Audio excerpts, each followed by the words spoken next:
మగ్గము నేసే ప్రతి అర్హుడైన నేతన్నకు నేతన్నల సేవలో పథకం కింద 25,000 ఆర్థిక సాయం అందిస్తామని రాష్ట్ర చేనేత జౌళి శాఖ మంత్రి సవితమ్మ తెలిపారు.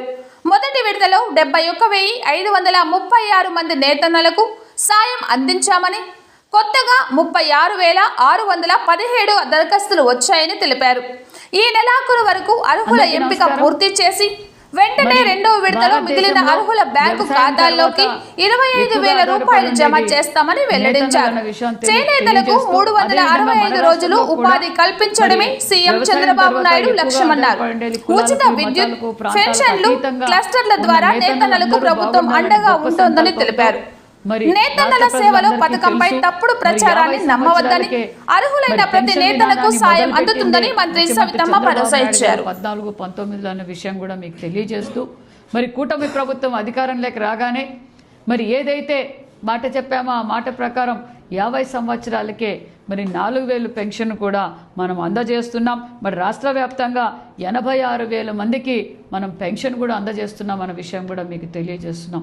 దానితో పాటు థ్రిఫ్ట్ ఫండ్ కూడా మనం అందజేస్తున్నాం. మరి దాంతోపాటు ఎన్నికల సమయంలో మన మేనిఫెస్టోలో ఏమేమైతే చెప్పామో మరి ఆ మాట ప్రకారం మరి హ్యాండ్లూమ్కి 200 యూనిట్లు, పవర్లూమ్కి 500 యూనిట్లు ఉచిత విద్యుత్ కూడా మనం అందజేస్తున్నాం.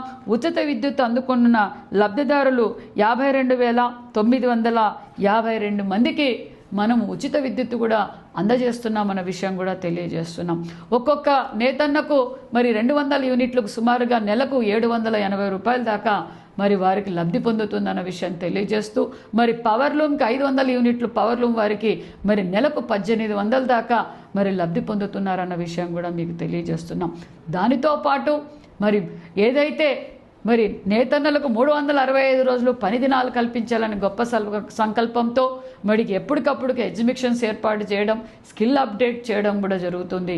వారికి 90% సబ్సిడీతో పనిముట్లు కూడా అందజేస్తున్నామన్న విషయం కూడా తెలియజేస్తూ, మరి 365 రోజులు నేతన్నలకు పని కల్పించాలని నరేంద్ర మోడీ గారి ఆశీర్వాదంతో, మన ముఖ్యమంత్రి గారి విజన్తో మరి ఒక పక్క ధర్మవరంలో మెగా క్లస్టర్ ఏర్పాటు చేయటం, పిఠాపురంలో మెగా క్లస్టర్ ఏర్పాటు చేయటం, మంగళగిరిలో కూడా మరి మెగా క్లస్టర్లు ఏర్పాటు చేయటం, చిన్న క్లస్టర్లు కూడా 10 దాకా మనం ఏర్పాటు చేయబోతున్నామన్న విషయాన్ని కూడా మీకు అందరికీ తెలియజేస్తున్నాం. దానితో పాటు మరి ముఖ్యంగా మరి ఏదైతే నేతన్నలు పడుతున్న కష్టాలు మనందరికీ తెలుసు. రాష్ట్ర ఆర్థిక పరిస్థితులు బాగలేవని తెలిసినా నేతన్నలు కోరిక మేరకు నేతన్నలు పడుతున్న కష్టాలు స్వయానా చూసిన వ్యక్తి మరి యువగళం అధినేత నారా లోకేష్ బాబు గారు అన్న విషయం మరొక్కసారి తెలియజేస్తూ, ఒక